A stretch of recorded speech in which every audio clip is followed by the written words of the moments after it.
তোমরা হয়তো চিন্তা করবে যে কি আছে এর মধ্যে, এত বড় একটা পার্সেল। তো প্রথমেই বলে দিচ্ছি, কেউ দেয়নি, কিনেছি।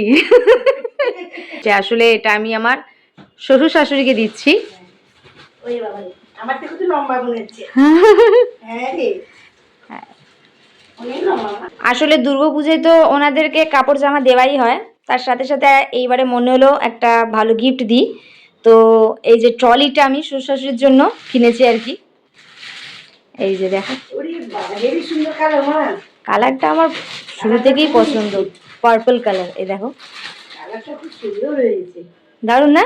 হ্যাঁ, দারুণ কালার হয়েছে। আসলে ওনারা যাবে রিসেন্টলি আবার দেশের বাড়ি, তো যেখানে জামা কাপড় নিয়ে যেত সেই ব্যাগটা নষ্ট হয়ে গেছে, বলছিল আমাকে শাশুড়ি।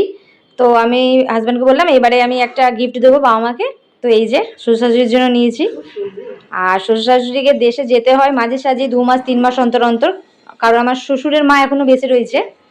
তো গিফটটা কেমন হয়েছে একটু জানিও। আমার তো ভীষণ পছন্দ এসেছে কালারটা। তোমার কেমন লাগছে? খুব ভালো হয়েছে, শাশুড়ি খুব খুশি হবে। মা, স্পেসটা বড় না? দেখো তো জামা কাপড়। হ্যাঁ, দুজনের ভালো করে এটি হবে কিনা। আরামসে আরামসে। আর মা, তোমার কিছু বলার আছে বলো? না, তোমরা ভালো দেখো, সুস্থ দেখো। হ্যাঁ, আর পুজোর সময় তোমরা কোথায় যাবে না যাবে আমাকে একটু কমেন্ট করে জানাবে। মাকে আমি কমেন্টগুলো পড়ে শোনাবো, ঠিক আছে? চলো ভিডিওটা এখানে শেষ করলাম, টাটা করে দাও। টাটা।